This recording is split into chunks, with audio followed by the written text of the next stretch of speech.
Hi friends, my name is Satyanarayana Siadri. I am making videos on pharmaceutical knowledge of pharma. So today's our topic is water by KF. So what is the water content and what is its importance and what is the guideline or monograph reference for the water content determination and what is the KF instrumentation and Carl-Fisher reaction and what is the calibration and standardization of Carl-Fisher reagent and what are the precautions we need to take during this Carl-Fisher titration or water by KF analysis. These are the topics we shall cover today. Let us start.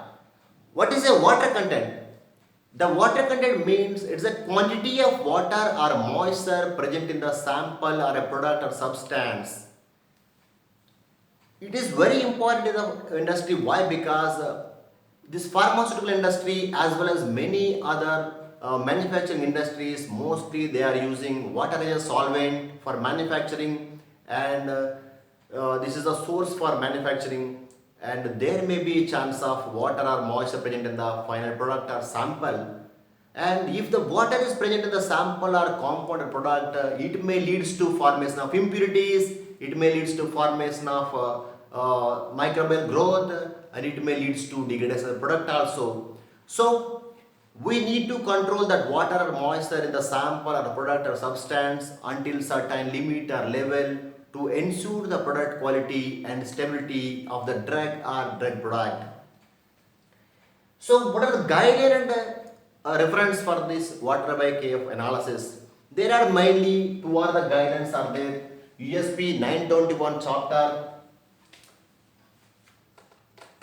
USP 921 general chapter says about this water content, how to determine this water content in the samples, as well as EP 2.5.12 chapter general chapter talks about this water content determination. So today we will cover our topic completely with this USP general chapter. As per this USP general chapter, for determining the water content or moisture in the samples, it is classified in three methods. One is a titrometric method, and second one is a azeotropic method, and third one is a gravimetric method. And first one, titrometric is done, it is a simply titration method, and azeotropic is a distillation method, and gravimetric is a evaporation method. And again, this titrometric method classified into three categories. Those are, one is a direct titration, and second one is a residual titration, and third one is a coulometric titration. Now we will discuss about this direct titration. It is simply volumetric titration. What is this Carl Fisher? Carl Fisher, KF is nothing but it's a Carl Fisher is a scientist, German scientist name. This German scientist Carl Fisher, in the year 1935, he invented this Carl Fisher titration or reaction. So this name titled as water content by Carl Fisher. This is the technique widely and mostly using in the industry to determine the moisture or water present in the samples. So what is this Carl Fisher reagent? So how to determine this water content? By using a Carl Fisher reagent, we are determining the water content moisture present in the samples quantitatively. So what is this Carl Fisher reagent? This Carl Fisher reagent is a combination of sulfur dioxide, iodine, one lower alcohol, and pyridine. It is a weak base. This pyridine is a carcinogen, health hazard. So nowadays we are using, in place of pyridine, we are using imidazole to making this Carl Fisher reagent. How to prepare this Carl Fisher reagent? Very simple procedure. First step, we have to take a 670 ml of methanol, and we have to add 170 ml of pyridine, and after this we have to add 125 gram of iodine to the solution. Then we have to cool this solution and keep aside. And in the second flask, we need to take a 100 ml of pyridine and we have to cool it. Then we have to pass sulfur dioxide gas to the solution. The volume become 200 ml. Then finally we have to add this solution 2 to solution 1 slowly, and we have to mix thoroughly and keep aside for 24 hours. Then your Carl-Fisher reagent is ready for use. By this composition you will get a 5 mg of ml Carl-Fisher reagent, 5 mg of water per 1 ml of Carl-Fisher reagent you can get.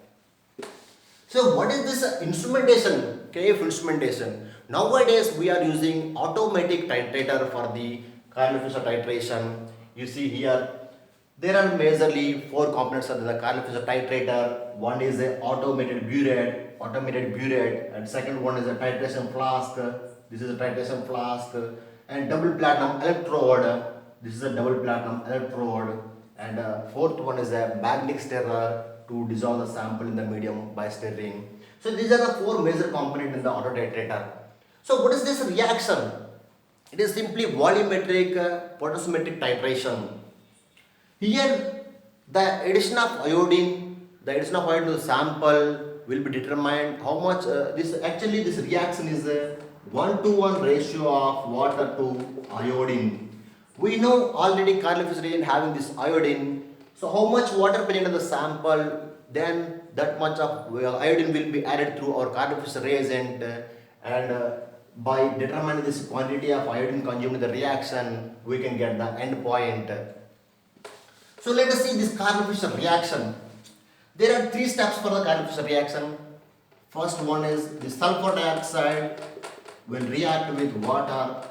Means here actually oxidation of sulfur dioxide with iodine in presence of aqueous medium, it will give you SO3 plus 2HI.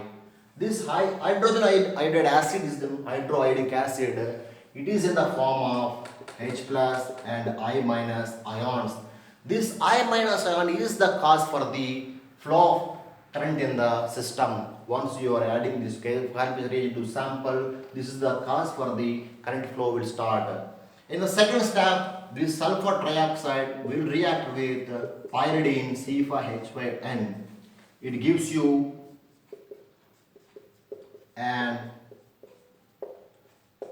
it is an unstable complex. It will form an unstable complex. In the third step, this unstable complex C5H5N plus SO2O minus will react with methanol. It will gives you a stable complex.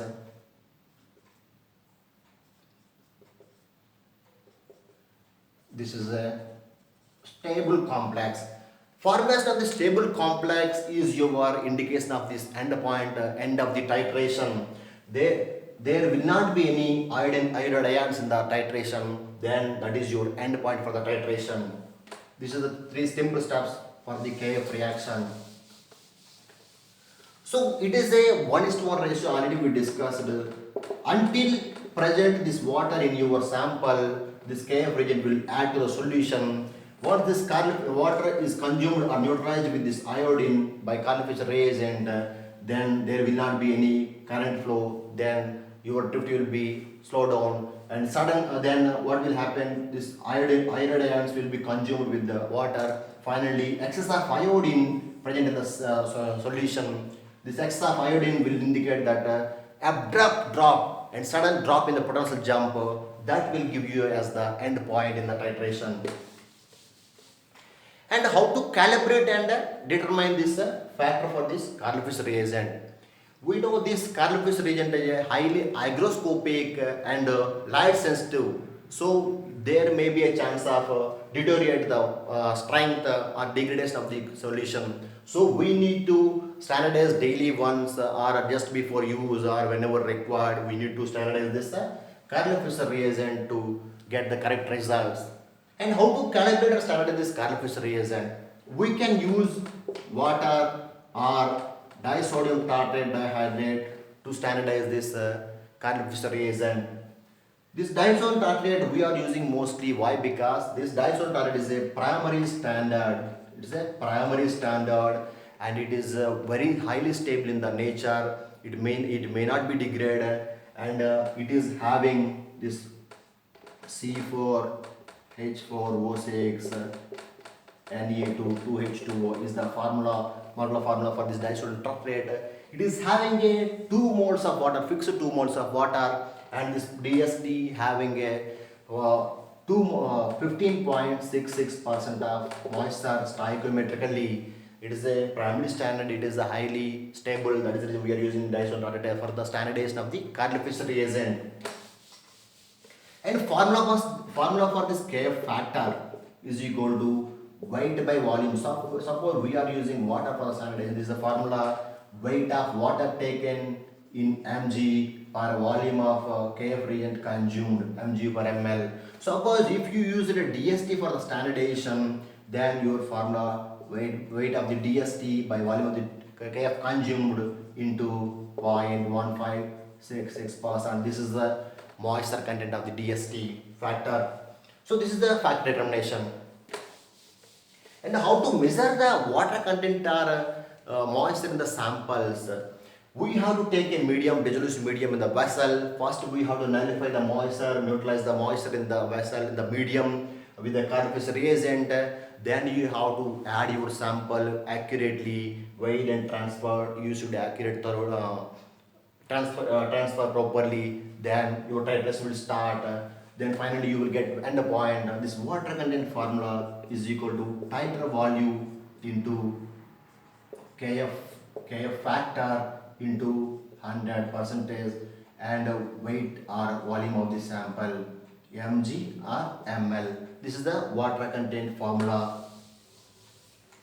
And this is the overall topic about water content and its importance, guideline and monograph reference, instrumentation and reaction part, calibration and standardization of the Carl Fisher reagent. Now let us discuss about precautions. What are the precautions we need to take during this Carl Fisher titration and water content analysis? We know this Carl Fisher reagent is highly hygroscopic in nature and light sensitive. We should store this in a amber color bottle. It should be protected from the environment moisture, and this titration vessel as well as burette and this Carl Fisher reagent should be protected from the environment moisture. It should be desiccant with the desiccator or silica gel or molecular sieves always. And this medium, what are the medium we are taking? Suppose methanol we are using, we have to use the anhydrous methanol for the titration, and this double platinum electrode is there in that. These are there 2 pins. These 2 pins should not be touched together. Then it will touch means there will not be it will not be detect the current flow or potential difference in the system that may leads to erratical results. We have to ensure it should not touch it together, and there should not be any air bubbles in the tubings if you are using a titrator. There should not be any bending or twisting in the tubings, and there should not be any loose contact in the electrical connections. And this conditioning is very important. You have to wait some time to conditioning properly of the initial medium. After that you have to add your sample. This is the overall topic about this Carl Fisher reaction water by Kf topic. In this way we can determine the moisture water content in the any of the sample in the pharmaceuticals as well as so many other products. This is the widely and mostly used technique in the world nowadays. I hope you all understand today's topic. Please watch my videos. I have made a already validation topic, qualification, data integrity, solubility, pharmaceutical analysis, and kappa, oversilent. I made few videos and posted already in the YouTube. Please subscribe my channel and please watch it. Please forward to your friends and colleagues. They will have some knowledge. Thank you. Thank you for listening me.